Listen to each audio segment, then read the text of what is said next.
యేసుక్రీస్తు నామములో మన సృష్టికర్త అయినటువంటి దేవాదేవునికి హృదయపూర్వకమైనటువంటి కృతజ్ఞతాస్తుతులు సమర్పిస్తున్నాం. దేవుడు మనల్ని ప్రేమించి అనుగ్రహించిన ఈ ప్రభుదినాన్ని రాత్రికాల సమయంలో మన ప్రియ సభ్యులు, స్థానిక క్రీస్తు ప్రభు సంఘ సభ్యులు అనిల్ కుమార్ యొక్క ఆధ్వర్యంలో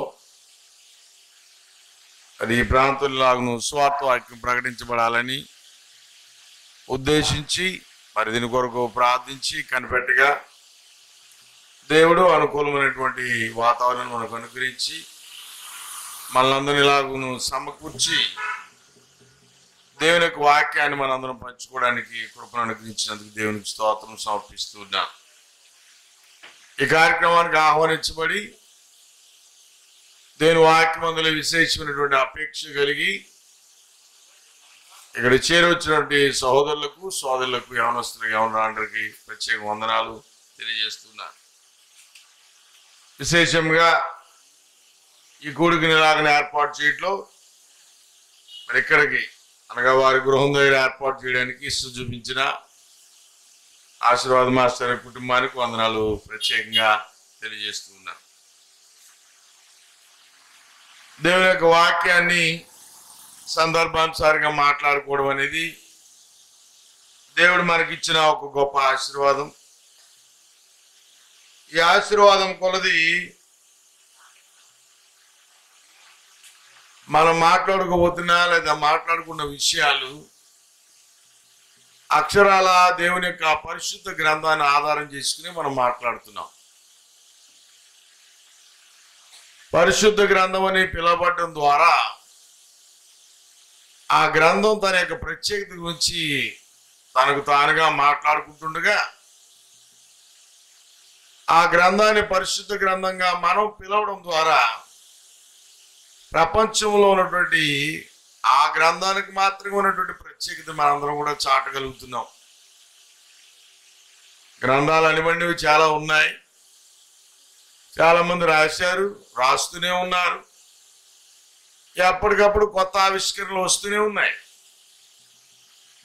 అయితే ఆ ఆవిష్కరణలన్నీ కూడా మనుషుని యొక్క ఆలోచన నుంచి పుట్టుకొచ్చినాయని చెప్పడానికి ఏమాత్రం అనుమానం లేదు. ఎందుకంటే ప్రతి గ్రంథానికి లేదా ప్రతి పుస్తకానికి రచయిత ఉంటాడు కనుక. అయితే మరి బైబిల్ గ్రంథానికి ఒక రచయిత లేడు. వ్యక్తిగతంగా రాసిన వారు అందరూ కూడా వారు సంపూర్ణమైనటువంటి ఒకే ఒక ఉద్దేశాన్ని కలిగి వారు రాసిన విధానం గురించి మనం జాగ్రత్తగా తరించి చూస్తే ఆ గ్రంథాన్ని రాసిన వారందరూ కూడా పరిశుద్ధాత్మ శక్తి ద్వారా రాసినటువంటి మాట గ్రంథం తెలియజేస్తుంది. ఏలనగా గ్రంథాన్ని సమీకరించగా అందులో నుండి వచ్చిన సందేశాన్ని కూడా దగ్గర పెట్టి చూసినప్పుడు గ్రంథం ఏమి స్పష్టంగా మాట్లాడుతుందయ్యా అంటే ప్రవచనము ఎప్పుడు మనుషుల యొక్క ఇచ్చను బట్టి కలగలేదు అని. అనగా దేవుని యొక్క మాటలు ఎవరైనా బోధించాలన్నా తెలియపరచాలన్నా ఆ దేవుని మాటలు దేవుడు ఎలాగను సెలవిచ్చాడో అలాగనే పలకవలసిన అవసరం ఉందన్న సంగతి మనం గుర్తించాలి. ఎందుకనంటే దేవుని యొక్క మాటల విషయంలో దేవుడు ఇస్తున్నటువంటి ఒక ప్రత్యేకత ఏమిటంటే అవి తన మాటలని. పేతురు రాసిన పత్రిక 2వ పత్రిక 1వ అధ్యాయం చివరి వచనాలు మనం చూసినప్పుడు మనుషులు పరిశుద్ధాత్మ వలన ప్రేరేపించబడిన వారై దేవుని మూలముగా పలికిరి అన్నాడు. దేవుని మూలముగా పలకబడినటువంటి ఈ మాటల గురించి మనం మాట్లాడుతున్నాం. దేవుని మూలముగా పలకబడిన మాటలు ద్వాదుకునే మనం మాట్లాడుతున్నాం. అనగా మనం మాట్లాడే ప్రతి మాటకి ఆధారం దేవుడే తప్ప మనిషి కాడు. ఈ పరిశుద్ధ గ్రంథం యొక్క రచయితలు మనుషులైనప్పటికీ వారిలో ఉండి రాయించింది పరిశుద్ధాత్మ దేవుడు. అందుకనే ఈ పరిశుద్ధాత్మ దేవుడు రాయించిన ఈ గ్రంథాన్ని పరిశుద్ధ గ్రంథం అని అంటున్నాం. పరిశుద్ధ గ్రంథం అని కొన్ని వేల సంవత్సరాలుగా ప్రపంచవ్యాప్తంగా ఉన్న 200 సంవత్సరాలకి పైగా ఉన్నటువంటి 200 దేశాలకి పైగా ఉన్నటువంటి ప్రాంతాలలో అది పరిశుద్ధ గ్రంథముగా ఆమోదించబడి గౌరవించబడి స్వీకరించబడుతుంది. ఇది నా పరిశుద్ధ గ్రంథంలో నుండి దేవుని కుమారుని యేసుక్రీస్తుని గురించిన అనగా మనుష్య కుమారుని గురించిన ఒక సత్యాన్ని మనం గ్రహించడానికి ప్రయత్నం చేద్దాం. అపోస్తలుడైన పౌలు తిమోతికి రాసిన పత్రికలో మొదటి పత్రికలో ఆయన అంటున్న మాటలు మనం జాగ్రత్తగా చూసినప్పుడు ఆయన అంటున్నాడు, ఇక్కడ ఏమేమి తెలియజేస్తున్నాడు అని అన్నట్లయితే, పాపులను రక్షించడం. పౌలు తిమోతికి రాసిన మొదటి పత్రిక 1వ అధ్యాయము 15వ వచనం. పాపులను రక్షించడం క్రీస్తు యేసు లోకమునకు వచ్చెనను వాక్యం నమ్మదగినదియు పూర్ణాంగీకారమునకు యోగ్యమైనది అని అంటున్నాడు. జాగ్రత్త మనం గమనిద్దాం. పాపులను రక్షించుటకు లోకమునకు వచ్చానన్నాడు. ఈ మాటలో ఒకంత జాగ్రత్తగా మనం ఆలకించి గ్రహించవలసిన కొన్ని విషయాలు ఉన్నాయి. లోకమునకు వచ్చాను అని అన్నాడంటే ఆయన అంతకు ముందు లోకమునకు రాక మునుపు మరొక చోట ఉన్నాడు అనమాట. ఇది కల్పితం కాదు. ఆ లాజిక్ ని మనం గ్రహించగలగాలి. లోకములోనికి వచ్చాను అంటే ఆయన రాకముందు సంగతి ఒకటి ఉందన్నమాట. అదేలా మనం గ్రహించాలి? యోహాను సువార్త 1వ అధ్యాయం 1వ వచనంలో ఆదియందు వాక్యం ఉండెను, వాక్యము దేవునియుండెను, వాక్యము దేవుడై ఉండెను. ఆదియందు వాక్యం ఉంది, వాక్యము దేవుని యొద్ద ఉంది, ఆ వాక్యము దేవుడై ఉండెను. అదే అధ్యాయం 14వ వచనంలో చెప్తున్నాడు, ఆ వాక్యము శరీరధారి అయి కృపా సత్య సంపూర్ణుడుగా మన మధ్య నివసించెను. అదే యోహాను సువార్త 3వ అధ్యాయం 16వ వచనంలో దేవుడు లోకమును ఎంతో ప్రేమించెను, కాగా తన అద్వితీయ కుమారుని లోకానికి ఏం చేశాడు? ఆయన అనుగ్రహించాడు. దేవుని కుమారుడు ఈ లోకానికి వచ్చాడన్న సంగతి లేఖనాలు ప్రబోధిస్తున్నాయి. చారిత్రాత్మక వాస్తవం అని అనేక సార్లు మాట్లాడుకోవడం బహుశా మీరు వినే ఉంటారు. ప్రియ శ్రోతలైన వారు క్రీస్తు ప్రభువు గురించిన సంగతులు ఇలా ప్రకటించబడుతుండగా కొన్ని సంవత్సరాలుగా బహుశా మీరు వింటూనే ఉండొచ్చు. అయినప్పటికీ ఇంకా ఎందుకు బోధిస్తున్నారండి? ఎందుకు యేసుక్రీస్తు ప్రభువు గురించిన బోధ అంత అవసరమైంది? అది ప్రతి మానవునికి అవసరమా? అది అత్యంత అవసరమా? ప్రకటించబడాలి కదా, విన్నాం కదా, చాలు కదా, మరలా మరలా ఎందుకు చెప్తున్నారు అనేటువంటి ప్రశ్న చాలా మందిలో ఈ మధ్య కాలంలో తలెత్తుంది. వారందరికీ ప్రేమపూర్వకమైన సమాధానం ఏంటంటే, దేవుని కుమారుడైన యేసుక్రీస్తు ప్రభువును దేవుడు రూపొందించిన ఆయన ప్రేమపూర్వకమైన రక్షణ సంకల్పం ఉంది. రక్షణ ఏమిటా రక్షణ? నశించిన దాన్ని వెదకి రక్షించడానికి మనుష్య కుమారుడు ఈ లోకానికి వచ్చాడు. ఆ మనుష్య కుమారుడు ఈ లోకానికి వచ్చాడన్న సంగతి నమ్మదగినది, పూర్ణాంగీకారమునకు యోగ్యమైంది. ఆ రక్షణ ఆధారంతో ఈ లోకానికి వచ్చినటువంటి ఆ మనుష్య కుమారుడైన దేవుని కుమారుని యేసుక్రీస్తు సువార్త మీకు ఇంకా ఎందుకు వినబడుతుందంటే, మీరును ఆ సువార్త విని మారు మనసు పొంది పాపక్షమాపణ నిమిత్తమైన బాప్తీసం పొంది క్రీస్తు రక్తములో ద్వారా కడగబడి ఆయన సంఘములో మీరు చేర్చబడాలన్నది. అది మా అభిలాష. క్రీస్తు ప్రభు రాకడ వరకు అలా ప్రకటించబడుతూనే ఉంటుంది. ఇక్కడే కాదు, ప్రపంచవ్యాప్తంగా ఉన్నటువంటి అనేక దేశాల్లో ప్రకటించబడుతుంది. ఎందుకంటే దేవుడు లోకమును ఎంతో ప్రేమించాడు. ఈ సమయం మనం మాట్లాడుకోబోతున్న అంశం ఏంటంటే, కొలస్సీలకు రాసిన పత్రిక 2వ అధ్యాయము 9వ వచనంలో అంటున్నటువంటి మాటను ఆధారం చేసుకుని మనం ఈ యొక్క ప్రసంగాన్ని ముందుకు తీసుకువెళదాం. ఏం చెప్పబడ్డదయ్యా అక్కడ? కొలస్సీలకు రాసిన పత్రిక 2వ అధ్యాయము 9వ వచనం మనం చూసినప్పుడే ఇక్కడ అన్నాడు, దేవత్వము యొక్క సర్వ పరిపూర్ణత ఎక్కడుందట? క్రీస్తులో ఉన్నది అటువంటి సంగతి చెప్తున్నాడు. ఒకసారి మనం చూద్దాం దయచేసి వచ్చిన. ఏలైనగా దేవత్వం యొక్క సర్వ పరిపూర్ణత ఎక్కడుందన్నాడు? శరీరముగా క్రీస్తునందు నివసించుచున్నది.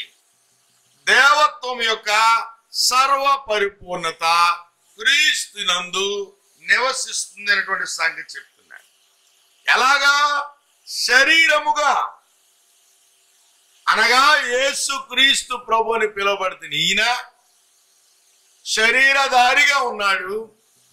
ఈ భూమి మీద శరీరధారిగా ఉన్నప్పుడు ఆయనందు దేవత్వం యొక్క సర్వ పరిపూర్ణత నివసించింది అన్నటువంటి మాట పౌలు గారు తెలియజేస్తున్నాడు. అనగా క్రీస్తు యేసు లోకమునకు వచ్చిన మాట ఎలా నమ్మదగినదో, ఎలాగో నమ్మదగినదో, పూర్ణాంగీకారమునకు యోగ్యమైనదో అదే విధముగా యేసు క్రీస్తు ప్రభు ఆయన లోకములో పుట్టిన ఒక మానవ స్వరూపి అయ్యుండిన దేవుని కుమారుడై ఉన్నాడు.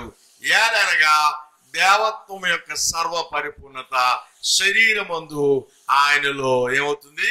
నివసిస్తుంది. అర్థం చేసుకోవడానికి కొంచెం కొంతమందికి ఇబ్బందిగా ఉంది. ఎలాగా అనంటే, ఏకకాలంలో ఒక వ్యక్తి ఇటు మానవుడుగా దేవుడుగా ఎలా కాగలడు? జాగ్రత్త వింటున్నారా నా ప్రశ్న? ఏకకాలంలో ఒక వ్యక్తి ఇటు మానవుడుగా దేవుడుగా ఎలా కాగలడు అని అన్నాడు. ఒకవేళ వింటారా, ఒకవేళ దాని యొక్క వివరణ మనకు ప్రశ్నకు తగిన వివరణ లేకపోతే అది ఎప్పటికీ ప్రశ్నగా నిలుస్తుంది. కానీ అద్భుతం ఏంటంటే ఆ ప్రశ్నకు తగిన సమాధానం గ్రంథంలో ఉంది. ఏకకాలంలో ఆయన మానవుడిగా, ఏకకాలంలో ఆయన దేవుడిగా ఎలా ఉన్నాడు? ఇదిగో దేవుని వాక్యం చెప్తూనే ఉంది కదా. దేవత్వం యొక్క సర్వ పరిపూర్ణత క్రీస్తునందు ఆ శరీరముగా నివసించిన మాట మనం చూస్తున్నాం. ఏమిటి ఇక్కడ మనం గ్రహించవలసిన సంగతి అని అంటే, ఆయన కన్య గర్భమందు మానవ స్వరూపిగా ఈ లోకంలో ఉద్భవించాడు. శరీరధారి అని చెప్పడానికి అంతకుమించిన రుజువులు ఏమి లేవు. ఒక అద్భుతమైన చారిత్రాత్మక రుజువు ఏంటంటే, హేరోదు కాలంలో ఆయన పుట్టాడన్న సంగతి చారిత్రాత్మక వాస్తవం. కైసరు ఔగుస్తు కాలంలో, అనగా కైసరు ఔగుస్తు రోమా చక్రవర్తి ఉన్న కాలంలో ఆయన పుట్టాడన్న చారిత్రాత్మక వాస్తవం. ఆయన బెత్లెహేమునకు తీసుకెళ్ళబడ్డాడు. ఆ మరియా గర్భిణీగా ఉండగా, ఎందుకనంటే దావీదు పట్టణం ముందు నేడు మీ కొరకు రక్షకుడు పుడతాడన్న ఒక ప్రవచనం నెరవేర్పు. రెండు, అతడు యేసేపు అనేటువంటి ఆయన మరియకు ప్రధానం చేయబడిన వాడు, లేదా మరియా ఆయనకు ప్రధానం చేయబడింది. వారి యొక్క సంబంధం రీత్యా వారి సొంత ఊరైనటువంటి బెత్లెహేముకి వెళ్ళవలసి వచ్చింది. అయితే అక్కడే ప్రవచనం యొక్క నెరవేర్పు కూడా కనబడుతుంది. శరీరధారిగానే పుట్టడానికి ఏమాత్రం కూడా సంకోచం లేనే లేదు. అయితే ఆ శరీరధారి అయిన వాడు దేవుడిగా ఎలాగ తన ప్రభావాన్ని కనపరచగలిగాడు? ఏకకాలంలో ఈ రెండు ఎలా సాధ్యమైంది? నేను ఒక వీడియో నేను చూసినప్పుడు ఒక ఆయన చెబుతున్నాడు. ఏమన్నాడంటే, యేసుక్రీస్తు దేవుని కుమారుడు అని చెప్పుకున్నాడు. వినాలి జాగ్రత్తగా. యేసుక్రీస్తు దేవుని కుమారుడు అని చెప్పుకున్నాడు. ఇంకో ఆయనేమో దేవుని ప్రవక్త అని చెప్పుకున్నాడు. అయితే నేను చెప్తున్నా ఈయన దేవుడు సుమా అంటున్నాడు. అప్పుడు నాకు వెంటనే ప్రశ్న వచ్చింది. ఏమిటా ప్రశ్న తెలుసా? ఆయనే దేవుడని ఒక మనిషి అని నువ్వు ఎలా చెప్పగలుగుతున్నావు? దేవుడు అయ్యున్నవాడు దేవ స్వరూపాన్ని కలిగి ఉండాలి, దేవ స్వభావాన్ని కలిగి ఉండాలి, దేవ లక్షణాలను కలిగి ఉండాలి. ఒకవేళ ఆ లక్షణాలు లేకుండా, ఆ స్వభావం లేకుండా, ఆ స్థితి లేకుండా ఉన్న వ్యక్తిని నీవు దేవుడు అని పిలుస్తున్నావంటే అది నామక తప్ప మరేమీ కాదు. ఒక ఉదాహరణ మీకు జ్ఞాపకం చేస్తాను. ఏమిటి ఆ ఉదాహరణ అని అంటే, మీకు గతంలో చాలా సార్లు చెప్పాను, కస్టమర్ దేవుళ్ళు అంటారు. కస్టమర్ దేవుళ్ళు అంటే దేవుళ్ళు అయిపోతారా? వారు దేవుళ్ళుగా వాళ్ళకి బిరుదిచ్చాడు తప్ప అంతలోనే వారు ఏమాత్రం కూడా దైవాంశమైనటువంటి లక్షణాలు, స్వభావాలు లేదా వారి యొక్క పని విధానము ఉండదన్న సంగతి మీకు తెలుసు, నాకు తెలుసు. సో ఈ లోకంలో ఒక మనిషి మరొక మనిషికి దేవుడిని పేరినట్టు పెట్టినంత మాత్రాన అది దేవుడైపోడు. ఒకవేళ అయిపోతే వినండి, ఒకవేళ అయిపోతే ఎవరు గొప్పడవుతారు? దేవుడు గొప్పడవుతాడా? అతను తయారు చేసిన మనిషి గొప్పడవుతాడా? కానీ మనం మాట్లాడుతుంది దేవుని కుమారుడు, దేవుని పంపబడిన వాడు, ఇటు శరీర సంబంధంగా మానవుడు, మరియు ఆయన దేవత్వ సంబంధముగా ఆయన దేవుడై ఉన్నాడు. ఇది ఎలా సాధ్యం అన్నది మనం అర్థం చేసుకోవాలి. దాన్ని అర్థం చేసుకోవడానికి ఒక విషయం చెప్తాను. రాజకుమారుడు అని అంటే రాజకుమారుడు అన్నంత మాత్రాన అతడు తర్వాత రాజు కాలేడు. జాగ్రత్తగా ఎందుకు తర్వాత రాజు కాలేడు అని అంటే, ఈ రాజు తన కుమారుణ్ణి బహుశా రాజుగా ఎంపిక చేయొచ్చు, చేయకపోవచ్చు. నెంబర్ 1, ఒకవేళ ఎంపిక చేసినా చేయకపోయినా అప్పటి వరకు అతడు బ్రతికుండకపోతే వచ్చే ఇబ్బంది, అతడికి ఏమన్నా అనారోగ్యం కలిగితే వచ్చే ఇబ్బంది, లేదా అతడు సామ్రాజ్యాన్ని పరిపాలించగలిగిన సామర్థ్యం లేకపోతే ఇబ్బంది. అంటే ఇన్ని ఇబ్బందుల వలన అతడు రాజు కాకపోవచ్చు. అయినంత మాత్రాన అతడు రాజకుమారుడు కాకుండా ఉండలేడు కదా. అలాగే దేవుని కుమారుడిని పిలబడుతున్న వ్యక్తి దైవ స్వభావం కలిగిన వాడై ఉండాలి. ఎప్పుడైతే మనిషికి ఒక పరిమితి, మితి ఉందో, అంటే సాధ్యాలు ఉన్నాయో, ఎందుకంటే అతని మనిషి కనుక అతడికి సామర్థ్యం ఉండకపోవచ్చు, ఆయుష్ ఉండకపోవచ్చు, లేదా అతడికి అంత ప్రభావం ఉండకపోవచ్చు. ఇది మనిషి యొక్క పరిమితి గల విధానం. అయితే మనం మాట్లాడుకుంటుంది దేవుణ్ణి మనిషితో పోల్చలేం. ఒకవేళ దేవుడిని మనిషితో పోల్చితే ఎప్పటికీ దేవుడు మనిషి కన్నా ఉన్నతమైన వాడు అయి ఉండాలి. మనిషి ఎలా పరిమితి గలవాడో, పరిధి గలవాడో పోల్చి చూసినప్పుడు దేవుడు పరిధి లేని వాడై ఉండాలి. అనగా అనంతుడై ఉండాలి, సర్వశక్తి కలిగిన వాడై ఉండాలి, సర్వజ్ఞుడై ఉండాలి, సర్వాంతర్యామై ఉండాలి, అంతేకాదు సర్వోన్నతుడై ఉండాలి. మరి ఇవన్నీ లక్షణాలు మనుష్య కుమారుడని పిలువబడుతున్న ఈ దేవుని కుమారుడికి ఉన్నాయా అంటే, గత పాఠాల్లో మనం విన్నాం, ఆయన సర్వోన్నతుని కుమారుడు అనబడతాడు. ఆయన సర్వజ్ఞుడిని చూసాం, ఆయన సర్వశక్తిమంతుడిని చూసాం. ఏం చేశాడయ్యా? ఆయన శక్తి చేత ఆ గుడ్డివారి కళ్ళు ఇచ్చాడు. మంచం బట్టి వచ్చేయగలిగిన వాళ్ళు, మంచం బట్టి పక్షవాతంతో 38 సంవత్సరాలు వ్యాధిగ్రస్తులని వాడిన ఒక మాటతో లేవనెత్తాడు. చనిపోయి ఇంట్లో దుఃఖం కలిగించిన ఆ యవన బిడ్డను లేపి దేవుడు తన కుమారుని యేసుక్రీస్తు ప్రభువును కనిపించిన మహిమను బట్టి మరణాన్ని కూడా జయించగల శక్తి అందుకు రుజువు చేశాడు. ఒకవేళ మరణాన్ని జయించడం అనేది అద్భుతం అనుకుంటే, 4 దినాలు సమాధిలో ఉన్న వ్యక్తిని తిరిగి లేపడం ద్వారా ఆయనకి మించిన శక్తి మరొకటి లేదు అనే సంగతి ఆయన రుజువు చేసుకున్నాడు. ఇంకా మాట్లాడుకుంటూ పోతే ఆయన శక్తి దైవశక్తి అని చెప్పడానికి గాను తన్ను తానే సజీవుడిగా కనపరుచుకుని, అనగా ఆయన శిలువలో వేలాడి మరణించి, ఆయన మరణించాడన్నానికి రుజువుగా ప్రక్కలో బల్లెంతో పొడబడిన తర్వాత, ఆయన మరణించాడని రుజువైన తర్వాత అరిమతయ యోసేపు యొక్క సమాధిలో లేదా గుహలో సమాధి చేయబడిన తర్వాత 3 దినాలు తదనంతరం ఆయన మృత్యుంజయుడు తిరిగి లేచాడు. తన్ను తాను సజీవుడిగా కనపరుచుకున్నాడు. దీనిని బట్టి యేసుక్రీస్తు మనుష్య కుమారుడు, అలాగనే దైవ కుమారుడు లేదా దేవుని కుమారుడని మనకు చెప్పడానికి ఆస్కారం కలుగుతుంది. ఈ దినాన్ని ఆయన మనిషి కుమారుడై ఉండి తన యొక్క దేవత్వాన్ని ఎలా కనపరచగలిగాడు, ఆయన ఎలాగో పూర్తి అయిన మనిషి లేదా మానవ స్వరూపి ఏకకాలంలో ఎలాగూ దేవుని కుమారుడై ఉన్నాడన్న సంగతిని రుజువుపరిచేటువంటి ఒక విషయాన్ని మనం చూద్దాం.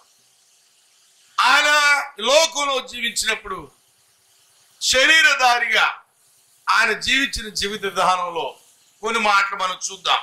హెబ్రీయులకు రాసిన పత్రిక మనం చూసినప్పుడు, హెబ్రీయులకు రాసిన పత్రిక 4వ అధ్యాయంలో మనం చూస్తే 14వ వచనంలో ఆకాశ మండలం గుండా వెళ్ళిన దేవుని కుమారుని యేసు అను గొప్ప ప్రధాన యాజకుడు మనకున్నాడు కనుక మనం ఒప్పుకున్న దాన్ని గట్టిగా చేపట్టుదము. మన ప్రధాన యాజకుడు మన బలహీనతల యందు మనతో సహానుభవం లేనివాడు కాడు. కానీ ఈ మాట జాగ్రత్తగా, ఎవరి గురించి మాట్లాడుతున్నాడు ఇక్కడ? యేసు అనే గొప్ప ప్రధాన యాజకుడి గురించి మాట్లాడుతున్నాడు. ఏమిటి ఇక్కడ ప్రత్యేకత? ఆయన మనతో సహానుభవం లేనివాడు కాడు అన్నాడు. దేనిలో సహానుభవం? సమస్త విషయములలో మన వలనే శోధింపబడినను. మనము అని మాట్లాడుతున్నప్పుడు ఇక్కడ మనుషులు ఉద్దేశించి మాట్లాడుతున్నారు. సమస్త విషయాల్లో మన వలనే శోధింపబడినను ఆయన ఎలా ఉన్నాడట? పాపము లేని వాడిగా ఉండేది. అంటే ఆయన శరీర సంబంధముగా మనుషులు ఎదుర్కొనే ప్రతి విధమైన శోధన శరీర సంబంధంగానే ఎదుర్కొని ఆయన యొక్క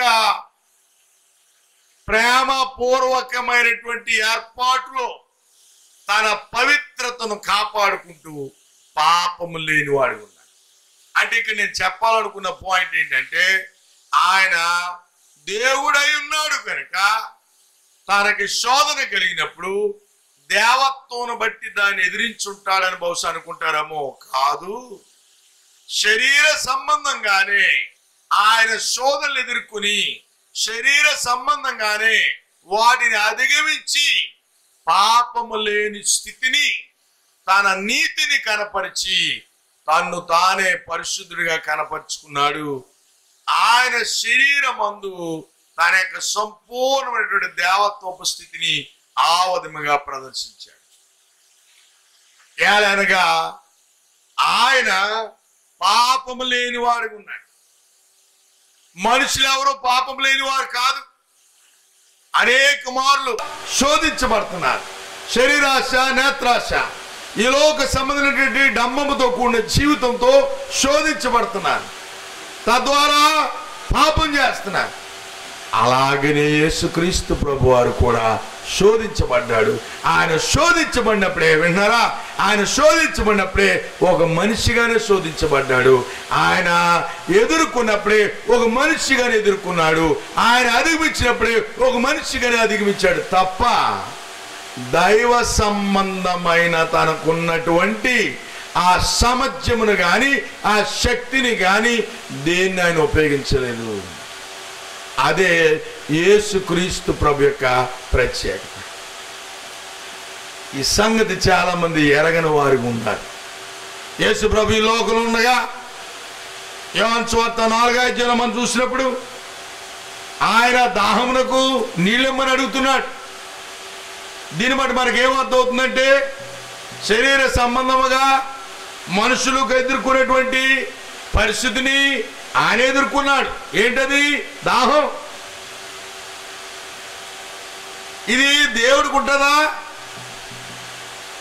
దేవుడు దాహం కొనుదే అవకాశం ఉందా అని అంటే, హోషేయ గ్రంథం, యెషయా గ్రంథంలో 2 వచనాలు మీకు నేను చూపిస్తాను.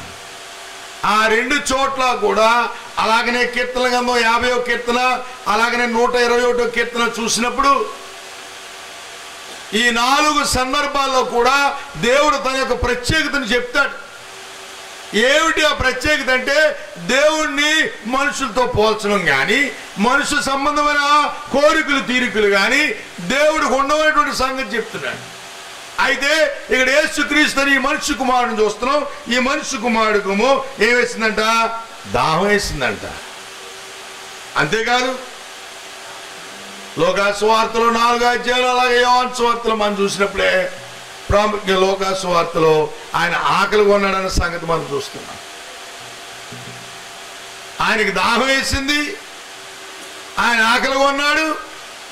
అంతేకాదు తన స్నేహితుడైన లాజరు చనిపోయినప్పుడే వారింటికి వచ్చి అక్కడ కన్నీరు విడిచాడు. ఆకలి కొన్నాడు, దాహం వేసింది. శిలువలో మరణించే ముందు కూడా ఆయన దాహం వేసింది, కన్నీరు విడిచాడు. ఆయన కన్నీరు వేయడం మాత్రమే కాదు, మనుషుల్లాగే ఆయన కూడా నిద్రపోయాడు. మార్క్స్ వార్తలో 4 అధ్యాయాలు మనం చూస్తే మాట కనబడుతుంది. అంటే శరీర సంబంధముగా ఒక మనిషి ఈ భూమి మీద మనిషి అయినందుకు గాను ఏమేమి అవసరతలు దైనందిక జీవితంలో భాగంగా కలిగి ఉంటాడో అవన్నీ ప్రభు గారు కలిగి ఉన్నారు. ఆకలేసింది, దాహం వేసింది, వ్యసన పడ్డాడు, కన్నీరు విడిచాడు, ఆయన శోధించబడ్డాడు, ఆయన నిద్రించాడు. నిద్రించిన మాటకు వచ్చరికి ఆయన విశ్రాంతి పొందడన్న మాట మనం చూస్తున్నాం. సో దీన్ని బట్టి మనకి ఏమవుతుందనంటే ఆయన పూర్తిగా మానవుడే. ఆ పూర్తిగా మానవుడైనటువంటి ఈయన ఈ భూమి మీద నీ వలె నా వలె అనేకమైన శోధనలు ఎదుర్కొన్నాడు. ఇందాక మీకు చెప్తాను, నా పోలికి మీకు చెప్పడానికి కొన్ని వచనాలు చూపిస్తా అన్నాను కదా, చూద్దాం. కీర్తన గ్రంథం 50వ కీర్తన మనం చూద్దాం. కీర్తన గ్రంథం 50వ కీర్తన. ఆసక్తికరమైనటువంటి విషయాలు మనకు కనబడతాయి. వాటిని మనం జాగ్రత్తగా చదివినట్లయితే ఇక్కడ చెప్తున్నటువంటి మాట మనం గమనిస్తే ఇక్కడ అన్నాడు ప్రాముఖ్యంగా 11వ శరణం నుంచి, కొండల్లోని పక్షులన్నిటిని నేను ఎరుగుదును, పొలములోని పశువాదులు నా వశమై ఉన్నవి, లోకమును దాని పరిపూర్ణతయు నావే. ఎవరిదంట? లోకము దాని పరిపూర్ణతయు నావే. ఇంకేమన్నాడు? నేను ఆకలి కొనినను నీతో చెప్పను, వృషభముల మాంసము నేను తిందునా, పొట్టేల రక్తము త్రాగుదునా అని చెప్తున్న మాట మనం చూస్తున్నాం. ఇదే ఆలోచనతో 121వ కీర్తన చూస్తే అక్కడ మోషే చేసిన ప్రార్థన మనం చూస్తాం. ఈ మోషే ప్రార్థన చేస్తూ దేవుని యొక్క స్వభావ లక్షణాలు ఆయన మాటల్లోనే వివరిస్తున్నాడు. ఏమంటున్నాడు? యెహోవా వలనే నాకు సహాయం కలుగును అంటూ అంటున్నాడు. ఇశ్రాయేలును కాపాడువాడు ఎవరట? కునుకడు, నిద్రపోడు, యెహోవాయే నిన్ను కాపాడు. ఒకవేళ కునికి నిద్రపోయేవాడైతే అతడు దేవుడు ఎలాగవుతాడు? అనగా దైవ సంబంధమైనటువంటి స్వభావ లక్షణాలు మనకు అర్థమవుతుండగా యేసుక్రీస్తు ప్రభు కనుపరిచిన జీవన విధానపు లక్షణాలు చూస్తే ఆయన భూమి మీద పూర్తిగా మానవుడై ఉన్నాడన్న సంగతి మనకు అర్థమవుతుంది. హోషేయ గ్రంథంలో ఉన్నటువంటి మాట మనం గమనించినప్పుడే ఆ వ్యత్యాసాన్ని ఆయన తెలియజేస్తున్నాడు. హోషేయ గ్రంథము 11వ అధ్యాయము 9వ వచనం అన్నాడు, నా ఉగ్రతాగ్నిని బట్టి నాకు కలిగిన యోచన నేను నెరవేర్చును, నేను మరలా ఎఫ్రాయిమును లయపరచను, నేను మీ మధ్య పరిశుద్ధ దేవుడను గాని మనుష్యుడను కాను. అంటే దేవుడైనటువంటి వ్యక్తి దేవుడని పిలవబడుతున్న ఈయన ఆయన ప్రత్యేకతను ఆయన కలిగి ఉంటాడు. ఈ మాటలు మనకు ఆలోచించడానికి ఒక ఇంత విచిత్రంగా అనిపించవచ్చు, కానీ దేవత్వం యొక్క సర్వ పరిపూర్ణత శరీరమందు క్రీస్తులో నివసించిందన్న మాట మనం చూస్తున్నాం. ఆయన పూర్తి అయిన మనుష్య కుమారుడై ఉన్నాడు, పూర్తి అయిన దైవ కుమారుడై ఉన్నాడు. ఎలా చెప్పగలుగుతున్నావయ్యా నువ్వంటే, శరీర సంబంధంగా ఆయన మనిషి అయి ఉన్నాడని చెప్పడానికి ఆయనకు ఆకలేసింది, దాహం వేసింది, ఆయన విశ్రాంతి తీసుకున్నాడు, వేదన పడ్డాడు, వ్యసన పడ్డాడు, ఏడ్చాడు. దీని బట్టి మనం చెప్పగలుగుతున్నాం. మరి అదే సమయంలో ఈయన దైవ కుమారుడు నువ్వు ఎలా చెప్పగలుగుతున్నావు అంటే చాలా విషయాలు ఉన్నాయి మనం చెప్పడానికి. మత్తయి సువార్త 3వ అధ్యాయం మనం చూసినప్పుడే బాప్తీసు ఇచ్చే యోహాను యేసునకు బాప్తీసు ఇస్తున్న సమయంలో ఇదిగో ఆకాశము నుండి దేవుని ఆత్మ ఎలా వచ్చిందంట, పావురం వలె ఆయన మీద రాలగా. యోహాను సువార్తలో చెప్తున్నాడు బాప్తీసు ఇచ్చే యోహాను, ఇదిగో లోక పాపములను మోసుకొని పోవు దేవుని గొర్రె పిల్ల అన్నట్టు తోడనే ఆకాశం నుండి శబ్దం వచ్చింది. ఏమని? ఈయన నా ప్రియ కుమారుడు, ఈయనందు నేను ఆనందించుచున్నాను. ఇందాక మీకు చెప్పానే, ఒక ఆయన అంటున్నాడు యేసు ప్రభు దేవుని కుమారుడు అని చెప్పుకున్నాడు. ఆ తర్వాత వచ్చిన ఒక ఆయనము దేవుని ప్రవక్త అని చెప్పుకున్నాడు. కానీ నేను చెప్తున్న వ్యక్తి దేవుడు అని అంటున్నాడు. అయ్యా నువ్వు చెప్తున్నావు దేవుడు అని, ఇక్కడ దేవుడు చెప్తున్నాడు ఈయన నా ప్రియ కుమారుడని. ఒకసారి కాదు, మత్తయి సువార్త 17వ అధ్యాయం 5వ వచనంలో మనం చూసినప్పుడే అక్కడ పేతురు, యోహాను, యాకోబు సమక్షంలో మోషే, ఏలియా యొక్క ప్రత్యక్షతలో ఆకాశం నుండి మేఘంలో ఒక శబ్దం వచ్చింది. ఏమని? ఈయన నా ప్రియ కుమారుడు, ఈయన యందు నేను. ఒకవేళ ఆ మాట అక్కడితో చెప్పు వదిలేస్తే దానికంత పటిష్టత, దానికంత ప్రత్యేకత ఉండకపోను. ఆ చివరి మాటలు జాగ్రత్తగా మనం జ్ఞాపకం చేసుకుందాం. ఏమన్నాడు తెలుసా? తండ్రి అనే దేవుడు, ఈయన మాట మీరు వినుడి. ఎందుకు ఈయన మాట వినాలి? ఆదియందు వాక్యము ఉండను, వాక్యము దేవునిదుండును, వాక్యము దేవుడైండను. ఆ దేవుడైనటువంటి వాక్యము శరీరధారికి ఈ లోకానికి వచ్చాడే. ఎందుకు రావాల్సి వచ్చింది? యోహాను సువార్త 1వ అధ్యాయం 18వ వచనము, ఎవడును ఎన్నడును ఏ నరుడు దేవుణ్ణి చూడలేదు. ఈ మాట జాగ్రత్త వినాలి. ఎవరంట ఆయన?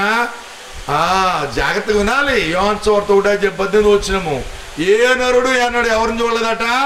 దేవుని చూడలేదు. మరి ఎవరంట?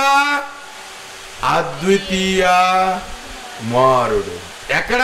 తన రొమ్మునున్న. ఎవరి రొమ్మున? తండ్రి అయిన దేవుని రొమ్మున. దేవుడు ఎవరైనారో ఆయన రొమ్మున ఆనుకునున్న ఆయన కుమారుడు ఆయనను బయలుపరచడానికి లోకానికి వచ్చాడు. అందుకనే ఆయన శరీర సంబంధంగా మానవుడై ఉన్నాడు. దేవుని నుండి పంపబడి చేత దేవుని కుమారుడు అయినాడు. ఏకకాలంలో ఇటు మనిషి కుమారుడుగా, ఏకకాలంలో దైవ కుమారుడు ఉండడానికి గల కారణం అది. ఈ సత్యము ఎరుగక చాలా మంది దీన్ని మతముగా తీసి పాడేస్తున్నారు. ఈ అద్భుతం మీకు అర్థం అవ్వాలనంటే కేవలం ఈ మాటలు విని సంతోషించడం వల్ల మాత్రమే జరగదు. ఈ అద్భుతం మీకు సంపూర్ణంగా అర్థం అవ్వాలంటే ఒక గ్రంథాన్ని సంపాదించుకోండి, చదవండి. ఎవరిని అడిగిన ఇస్తారు. ఇది ఎంతో ఖరీదు ఉండదు. 250 రూపాయలు, 300 రూపాయలు ఉంటుంది. ఈ రోజుల్లో 300 రూపాయలు ఖర్చు అంటే దేనికైనా అయిపోతుంది. ఒక 300 రూపాయలు వెచ్చించి గ్రంథాన్ని సంపాదించుకోండి. లేదా ఎవరైనా సేవకులను అడగండి, మీకు ఉచితంగా ఇస్తారు. చదవండి దయచేసి. చదివినప్పుడు మీకు ఈ విషయాలు బోధపడతాయి. చదవనంత వరకు కూడా ఇది ఏదోలాగా ఉంటుంది. ఏమయ్యా 30 సంవత్సరాల నుంచి ఏ మాట వింటున్నావు అని మీరు అనుకుంటూ ఎటూ తేల్చుకోలేని స్థితిలో మీరుంటారు. మీరు అలా ఉండడం మాకు ఇష్టం లేదు. యేసుక్రీస్తు ప్రభువును గురించిన సత్యం మీరు ఎరగాలి. యేసుక్రీస్తు ప్రభు దేవుని కుమారుని మీరు ఎరగాలి. ఎందుకంటే ఆయన నశించిన దాన్ని వెదికి రక్షించడానికి ఈ లోకానికి వచ్చాడు. ఆయన వచ్చాడన్నమాట. పాపులను రక్షించుటకు ఆయన రక్షకుడుగా ఈ లోకానికి వచ్చాడన్నమాట. పూర్ణ అంగీకారములకు యోగ్యమైనది, నమ్మదగినది, చారిత్రాత్మకమైన భౌగోళికమైన వాస్తవం.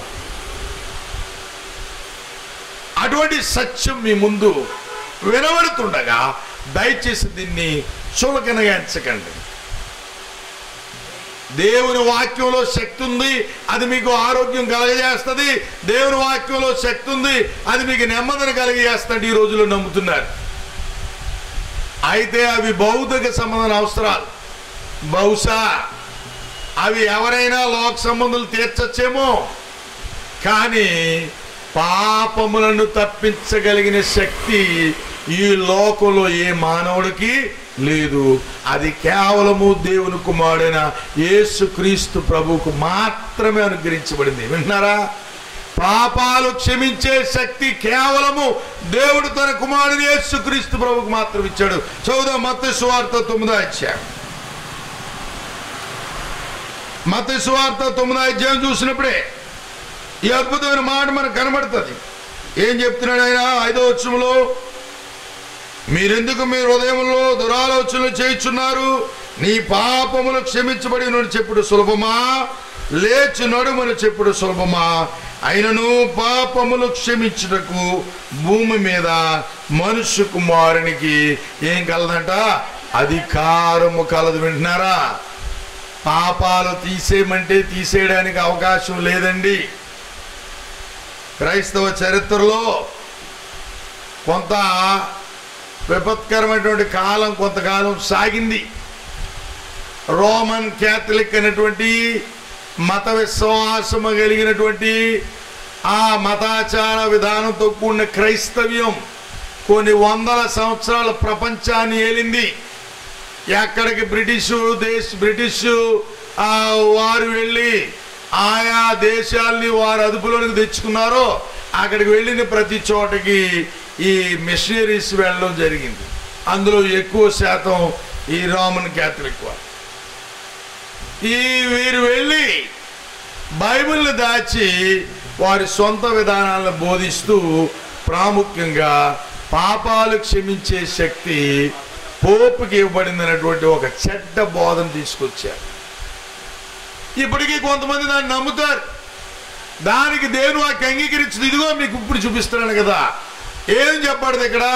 పాపాలు క్షమించే అధికారం కేవలం మనుష్య కుమారుడికే ఇవ్వబడ్డది. ఎవరా మనుష్య కుమారుడు అంటే ఆయన దేవుని కుమారుడైన యేసుక్రీస్తు. దయచేసి ఈ సత్యాన్ని గమనించారు. మరి ఈ దేవుని కుమారుడైన యేసుక్రీస్తు ప్రభు ఎలాగా పాపమును లేదా తాను ఎదుర్కొన్నటువంటి శోధనలను సహించగలిగాడు? కేవలము మానవుడుగానే సహించాడా, లేదా దైవ సంబంధమైన శక్తిని ఏదైనా తీసుకుని వాటిని అధిగమించాడా? నా ప్రశ్న జాగ్రత్తగా. కేవలము మనుష్యుడుగానే అధిగమించగలిగాడా, లేదా అతడు దైవ శక్తిని ఉపయోగించుకుని పాపాలను అధిగమించాడా? ఈ మాటను జాగ్రత్తగా ఆలోచన చేద్దాం. ఎందుకంటే గమనించవలసిన సంగతి ఇక్కడే ఉంది. ఎందుకు ఏకకాలంలో ఆయన మానవుడు దేవుడని మనం అంగీకరించాలని అంటే దేవుని వాక్యం అలా తెలియజేస్తుంది కనుక. ఆయన మానవుడు ఒకటి చేత కొంతమంది ఆయన ప్రవక్త అంటున్నారు, దేవుళ్ళో ఒకడు అంటున్నారు. కానీ నీవు అంతవరకు ఎరుగుదువు ఆయన మానవుడు ఒకటి చేత దేవుళ్ళో ఒకడని ఒక ప్రవక్తని మాత్రమే నువ్వు ఎరుగుతున్నావు. అయితే దేవుని సంకల్పంలో ఆయన కేవలం మానవుడు మాత్రమే కాదు, ఆయన దేవుని కుమారుడై మనుషుల పాపలను వారిని విమోచించడానికి ఈ లోకానికి వచ్చాడు.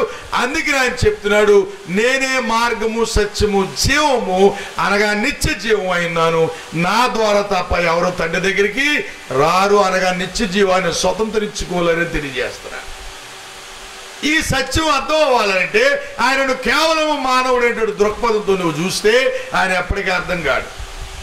మరి నువ్వు ఏ దృక్పథంతో చూడాలంటే ఆయన మానవుడైనటువంటి దేవుని కుమారుడని నువ్వు నమ్మాలి.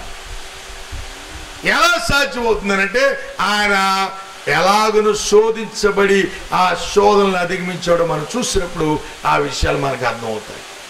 మత్తయి సువార్త 4వ అధ్యాయం చూద్దాం. అలానే లూకా సువార్త 4వ అధ్యాయంలో ఇదే సందర్భం మనకు కనబడుతుంది. యేసుక్రీస్తు శరీరధారి అయి ఉండగా ఆయన శోధించబడినటువంటి సంగతులు మనం చూస్తున్నాం.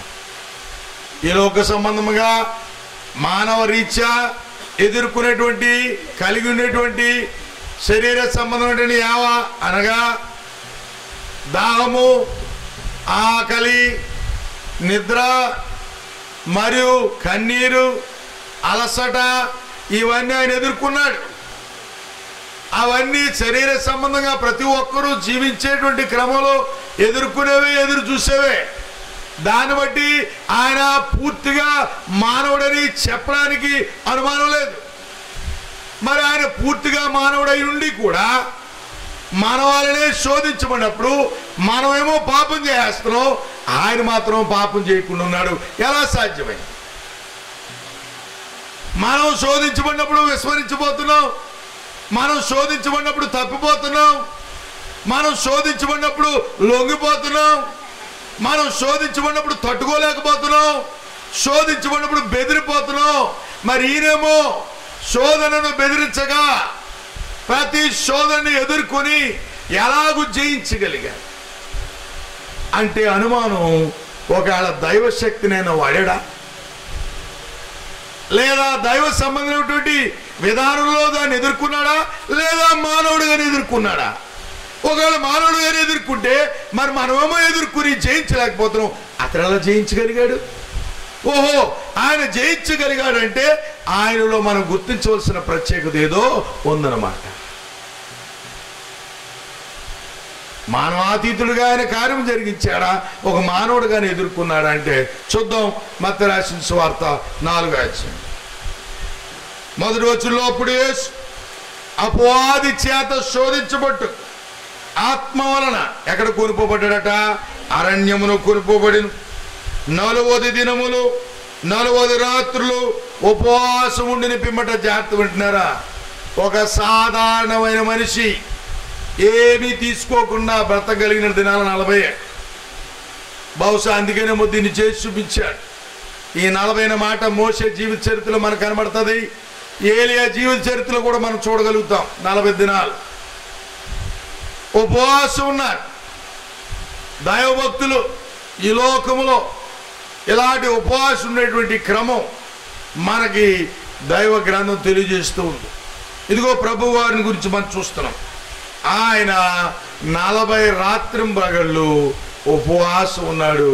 అనగా కనీసం ఆహారము లేక, కనీస ఆహారం పుచ్చుకోక, తను తాను ఉపేక్షించుకుని ఆ 40 దినములు కూడా ఆయన దేవుని యొక్క సాహచర్యంలో గడిపాడు. అటువంటి ఆయన 40 దినాలు గడిచిన తర్వాత ప్రతి మానవుడికి కలిగేటువంటి ఎదుర్కొనేటువంటి పరిస్థితి ఆయన ఎదుర్కొన్నాడు. ఏంటది? ఇక్కడ చెప్తున్నాడు చూడండి, 2వ వచనం చదువుతున్నాడు. ఆయన 40 దినములు 40 రాత్రులు ఉపవాసం ఉండిన పిమ్మట ఆయన ఏమైందట? ఆకలి గొనగా. It is very obvious. As a human being, ఒక సాధారణమైన శరీరమును ధరించిన వ్యక్తికి 40 దినముల తర్వాత ఉపవాసం ఉండిన తర్వాత ఆకలి వేయడం అనేది సర్వసాధారణం. దీన్ని బట్టి మనం ఏం చెప్పగలుగుతాం అంటే ఆయన పూర్తి అయినటువంటి మానవ స్థితిలోనే ఉన్నాడు, ఆకలి కొని. ఈ సమయంలో ఏం జరిగింది? 3వ వచనంలో, ఆ శోధకుడు అనగా అపవాది సాతాను శోధకుడు ఆయన వద్దకు వచ్చి ఏమన్నాడు? నీవు దేవుని కుమారుడు అయితే. వింటారా ఈ మాట? ఈయన ఏ స్వరూపం కలిగి ఉన్నాడు? శరీరాన్ని, మనుష్య రూపాన్ని కలిగి ఉన్నాడు. పూర్తి అయిన మానవ స్వరూపాన్ని కలిగిన వాడు. 2 కాళ్ళు, 2 చేతులు, నోరు, ముక్కు, చెవులు ఉన్నటువంటి సాధారణమైనటువంటి జీవి. కానీ ఏమని పిలుస్తున్నాడు? నీవు ఎవరి కుమారుడివి? ఏమండి కారణం ఏంటో తెలుసా? కారణం ఏంటో తెలుసా? ఆ ముందే ఆయన బాప్తిసం పొందినప్పుడు ఆయనకి పరలోకం నుండి ఒక గొప్ప స్వరము ఆయన గురించి ఇచ్చిన గొప్ప సాక్ష్యమే దానికి కారణం. అపవాదికి అంతమొందించడానికి, అపవాది యొక్క బలాన్ని అంతమొందించడానికి ఈ లోకానికి వచ్చాడు కదా ఆయన. జ్ఞాపకం చేసుకుందాం, వచ్చిన చదువుదాం ఒకసారి. మూసేకండి హెబ్రీయులకు రాసిన పత్రిక 2వ అధ్యాయం. ఏమండి అద్భుతం అండి దేవుని జ్ఞానం. గ్రంథాన్ని సంపాదించుకోండి, చదవండి. యేసుక్రీస్తును ఆ నరుడే, ఆ దైవ కుమారుడే ఎందుకు శరీరధారిగా రావాల్సి వచ్చిందో ఒక అద్భుతమైన సంగతి ఇక్కడ మనకు కనబడుతుంది. 2వ అధ్యాయం 14వ వచనం. కాబట్టి ఆ పిల్లలు రక్తమాంసములు గలవారైనందున ఆ ప్రకారమే మరణం యొక్క బలము గలవారిని, అనగా ఎవరిని? అపవాదిని. ఎవరలాగా? మరణము ద్వారా ఏం చేయడానికి? నశింపజేయుటకు, జీవితకాలమంతయు మరణ భయం చేత దాస్యములకు లోబడి వారిని విడిపించుటకు ఆయన కూడా ఏమిడట? రక్తమాంసములో. That is the reason. అదేనండి అవసరం. ఎందుకు దేవుడైతే మనిషి కుమారుడు కావాల్సి వచ్చింది? ఆయన రక్తమాంసంలో ఎందుకు పాలువాడేయంటే ఏ భేదం లేదు. అందరూ ఏం చేశారండి? పాపం చేశారు. పాపం వచ్చే జీతం ఏంటి? మరణము. మరణం తప్పించగలను యోధుడు ఈ భూమి మీద లేడు. ఎందుకంటే అందరూ పాపం చేశారు. ఆ మరణాన్ని తప్పించడానికి, మరణ భయము చేత దాస్యమునకు లోబడిన వారిని విడిపించడానికి ఆయన ఆ రక్తమాంసంలో పాలువాడు కావాల్సి వచ్చింది. ఆ రక్తమాంసంలో పాలువాడు ఆయన. ఈయన రక్తమాంసాలు కలిగిన వాడుగా 40 దినాలు ఉపవాసం ఉండిన తర్వాత ఆకలి కొన్నప్పుడు ఆ శోధకుడు వచ్చి శోధిస్తున్నాడు. ఏమని? నీవు దేవుని కుమారుడు అయితే. దేవుని కుమారుడా కాదా? పరలోకముంది దేవుని స్వరం వచ్చింది, ఈయన నా ప్రియ కుమారుడని, ఈయనందు నేను ఆనందిస్తున్నానని. ఆయన దేవుని కుమారుడు అన్న మాట వాస్తవం, కాదనడానికి లేదు. అయితే ఇబ్బంది ఏంటి ఇక్కడ? 4వ అధ్యాయం మత్తయి సువార్తకు వచ్చేసాం. 4వ అధ్యాయం 3వ వచనంలో ఆ శోధకుడు ఆయన ఎదుకు వచ్చి, నీవు దేవుని కుమారుడు అయితే ఈ రాళ్ళు రొట్టెలగునట్లు ఏం చేయమంటున్నాడు? ఆజ్ఞాపించు. శోధన. ఏ శోధన? ఆకలి కలిగి ఉన్నాడు. ఎలాంటి ఆకలి? బహుశా ఒక పదాన్ని కలిపితే భయంకరమైన ఆకలి అనొచ్చేమో. బహుశా ఆ టైంకి సాతాను లేకపోతే ఒకవేళ రాళ్ళనే రొట్టెలుగా చేసుకోవాల్సిన పరిస్థితి వస్తే అది చేసుకోవడం ఏమంతా అసాధ్యమైన పని ఏం కాదు. ఎందుకని? ఆ తర్వాత ఆయన చేసిన మొట్టమొదటి సూచక్రియ ఏంటి? నీళ్లను ఎలా మార్చాడు ఆయన? ఎలా మార్చాడండి? అరే, రాళ్లను రొట్టెలుగా చేయలేడా? చెయ్యగలడు. కానీ అక్కడ శోధకుడు వచ్చాడు. ఆయన శోధించడానికి వచ్చాడు. ఏమని శోధిస్తున్నాడు? నీవు ఇలా చేయవయ్యా అంటాడు. ఎవరి మాట వినడానికి లోకానికి వచ్చాడు? నన్ను పంపిన వాని చిత్తము నెరవేర్చడానికి నేను ఈ లోకానికి వచ్చానంటున్నాడు. కానీ ఇక్కడ ఎవరు వచ్చారు? అపవాది వచ్చి నేను చెప్పినట్లు చేయమంటున్నాడు. అది కూడా ఎలా చేయమంటున్నాడు? రొట్టెలు చేసుకోమంటున్నాడు. ఎవరిని చేయమంటున్నాడు? ఆ రాళ్ళు అంటున్నాడు. చేయలేడా? చెయ్యగలడు. కానీ ఎందుకు చేయలేదంటే ఇదిగో సమాధానం. చూడండి అక్కడ చెప్తున్న మాట ఒక అద్భుతమైన సంగతి. ద్వితీయోపదేశకాండం 8వ అధ్యాయం 3వ వచనంలో చెప్తున్నాడు ఆ మాట. మనుష్యుడు రొట్టె వలన మాత్రము కాదు గాని దేవుని నోట నుండి వచ్చే ప్రతి మాట వలన. నీవు ఇప్పుడు చెప్పినట్టుగా విన్నావా? నీవు ఇప్పుడు చెప్పినట్టుగా నేను చేస్తే ఆ రాళ్ళని నేను రొట్టెలుగా చేయలేనా? చేయగలను. నాకు ఆ శక్తి ఉంది. నేను దేవుని కుమారుని. ఇదిగో తర్వాత చేయబోతున్నటువంటి సంగతులు నీకు తెలుసు కదా. అందుకే నన్ను ఆటంకపరచడానికి నువ్వు వచ్చావు. నేను చెయ్యగలను. కానీ ఆ రొట్టెలు చేసి నేను తినే కన్నా దేవుని మాటను నెరవేరిస్తే నేను నిరంతరము జీవిస్తాను. నువ్వు నాకు అల్పకాల జీవం ఇస్తున్నావు, నేను నిరంతర జీవాన్ని కోరుకున్నానని అద్భుతమైనటువంటి ఆ సమాధానం ప్రత్యుత్తరం ఇచ్చాడు. ఒక మనిషిగా, దైవ స్వభావం కలిగిన వాడుగా ఆ శోధనను ఎదుర్కోలేదు. ఒక మనిషిగా ఆకలితో, భయంకరమైన ఆకలితో 40 దినాలు నీరు ఆహారము లేక ఒంటరితనములో అపవాది ఎదుర్కొనగా నిత్య జీవం ఇచ్చేటువంటి దేవుని మాటలే శ్రేష్టము, నీ మాట అంగీకరించి రాళ్లను రొట్టెలుగా నేను చేయలేనని చెప్పేశాడు. అపవాది విడిచిపెడతామనుకుంటున్నారా? చాలాసార్లు అపవాది వచ్చి మనల్ని ఒకసారి పరీక్షిస్తే, ఆ పరీక్షలో మనం నెగ్గెత్తే అపవాది పారిపోతాడు అనుకుంటున్నారా? ఆహా, అందుకని అపవాది గురించి చెప్పాడు. ఏం తెలుసా? అతడు గర్జించు సింహం వలె ఏం చేస్తాడట, ఎవరిని మింగుదినా అని కుర్చీ వేసుకుని కూర్చున్నాడట. కుర్చేసి కూర్చున్నాడా? ఏం చేస్తాడట? తిరుగుతూ అదే పనిలో ఉంటాడు. కనుక వెంటనే వచ్చేసాడు. ఏమన్నాడు 5వ వచనంలో? అంతటా అపవాది పరిశుద్ధ పట్టణమునకు ఆయనను తీసుకుని పోయి దేవాలయ శిఖరమును ఆయన నిలబెట్టి ఎక్కడ తీసుకుపోయాడట? దా అయిపోయింది కదా ఒకటి, ఇప్పుడు చూపిస్తాను నీకు నేను. అయ్యా శిఖరం మీదకి వెళ్దాం. అక్కడ తీసుకెళ్ళాడట. వెళ్ళాడు ప్రభు. ఆడికి వెళ్ళిన తర్వాత ఇదిగో మళ్ళా ఇదే మాట. ఏ మాట? నీవు ఎవరి కుమారుడు అయితే. ఈ మాటలు నొక్కి ఒక్కానించి ప్రశ్నిస్తున్నప్పుడే అర్థం అవ్వాలి అపవాదికి గుండెల్లో ఎంత భయం గుబులు పట్టుకుందో. ఎందుకని? ఇదిగో ఆదికాండము 3వ అధ్యాయం 15వ వచనంలో ఆ స్త్రీ సంతానము మడి మీద కొడుతుంది. ఆ సర్ప సంతానం, ఆ సర్పం మడి మీద కొడితే దాన్ని అంతమొందించడానికి వస్తుంది. ఆ స్త్రీ సంతానం అని చెప్పిన మాటలు ఉన్నాయే, అవి నెరవేర్చబడ్డానికి కాలం దగ్గర పడ్డది.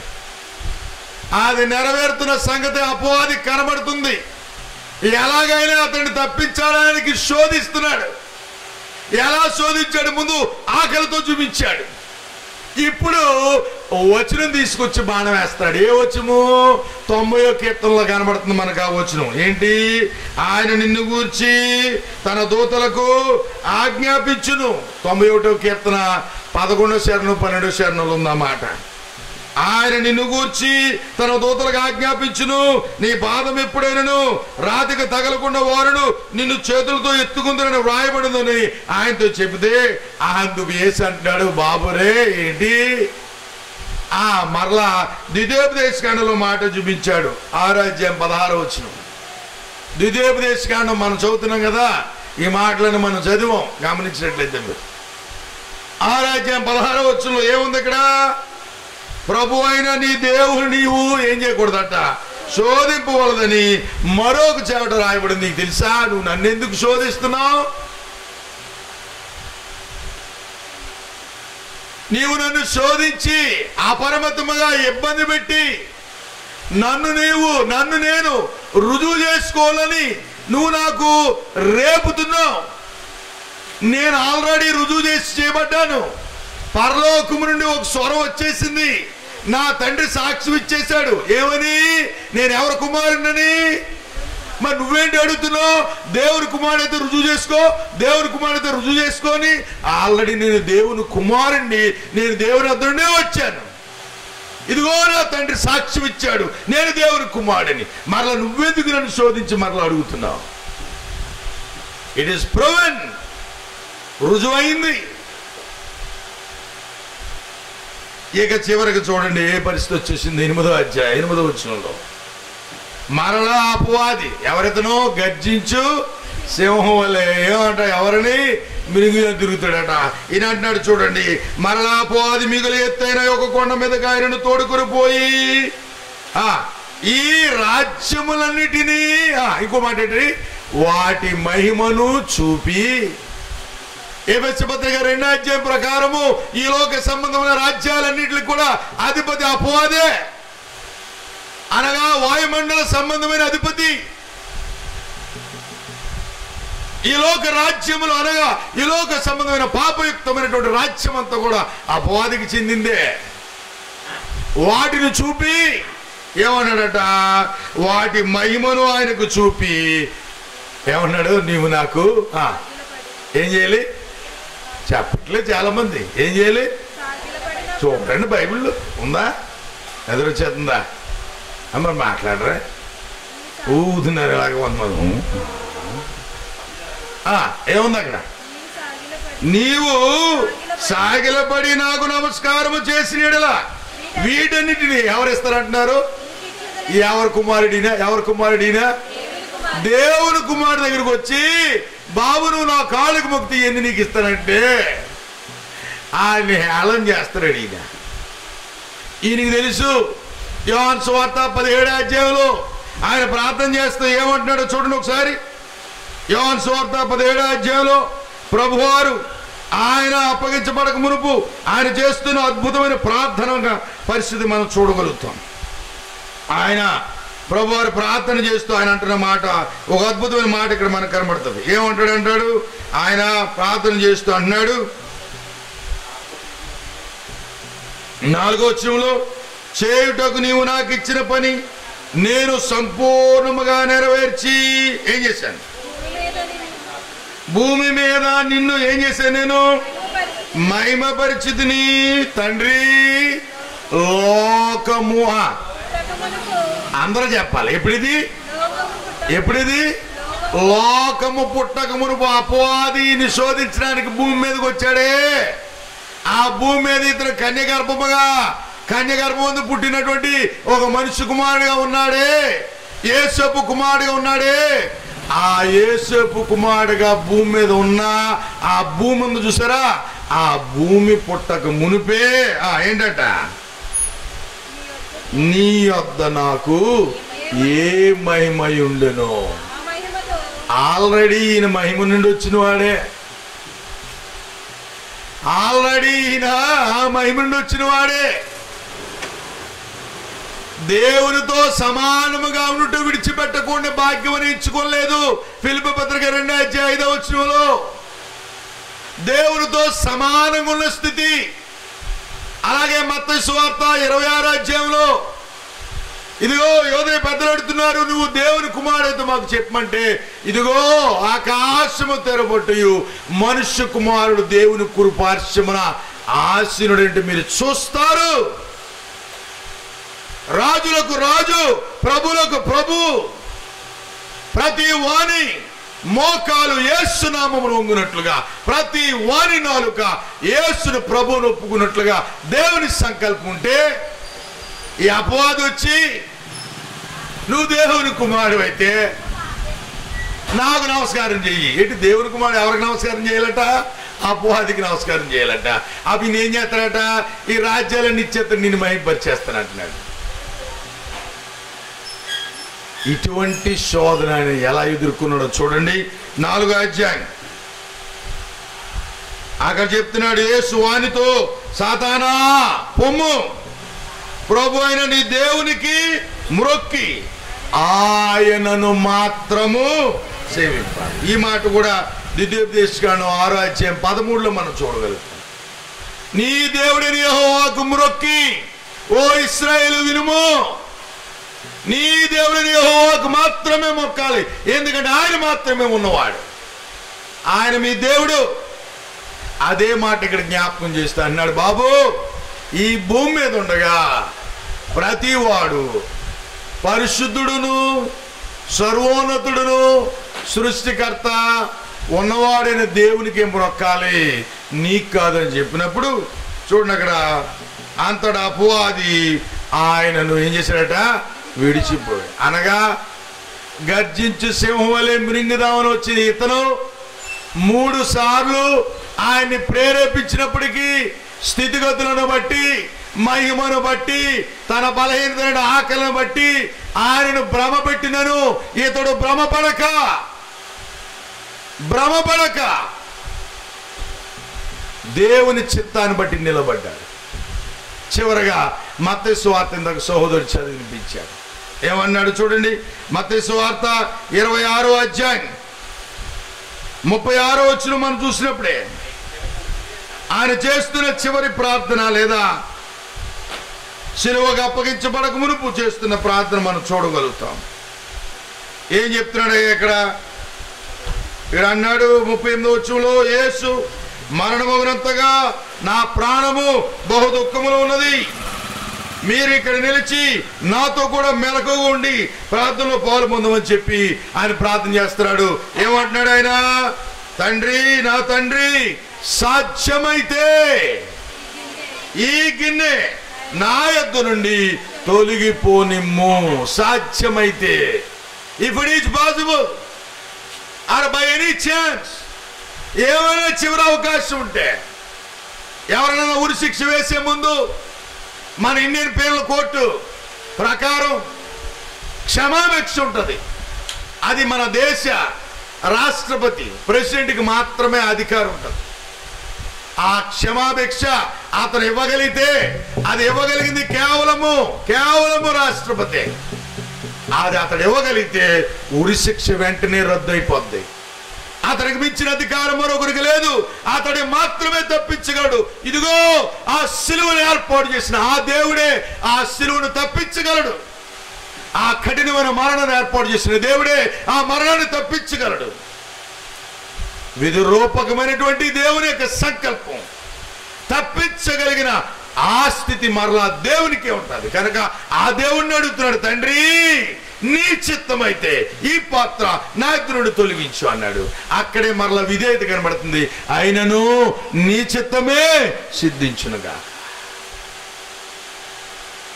శోధింపబడ్డాడు సంపూర్ణమైన మానవ రూపముగా.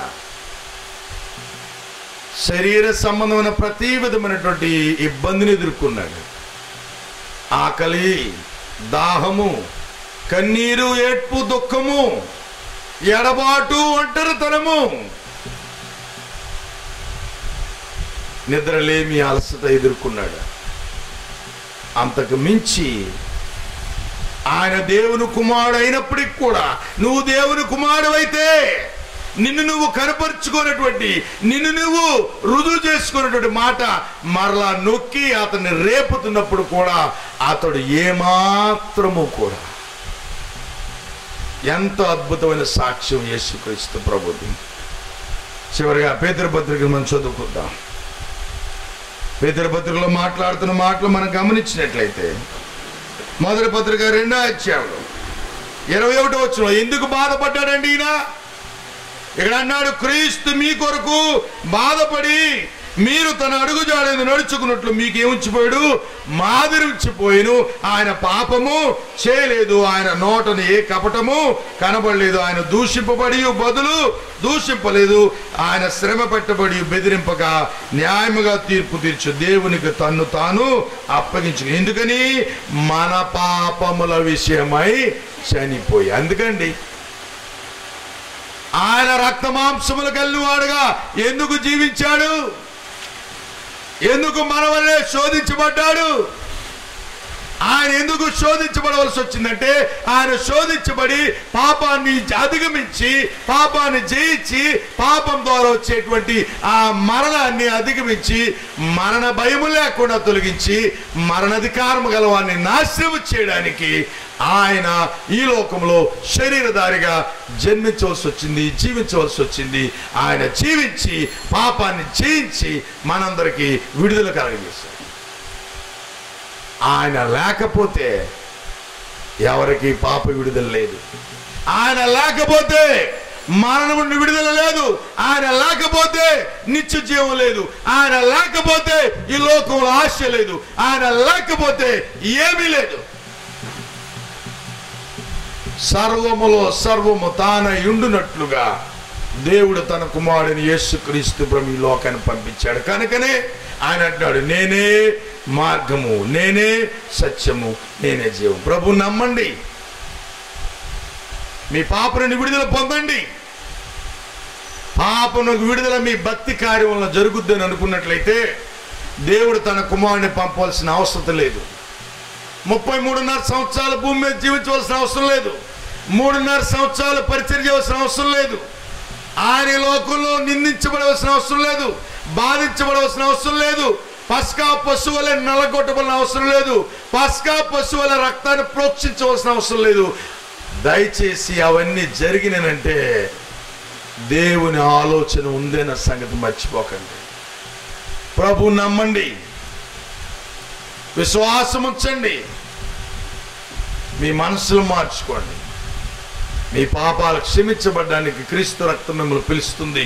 ప్రయాసపడి భారం మోయించిన సమస్త జనులారా నా యొద్దకు రండి, నేను మీకేమిస్తానన్నాడు?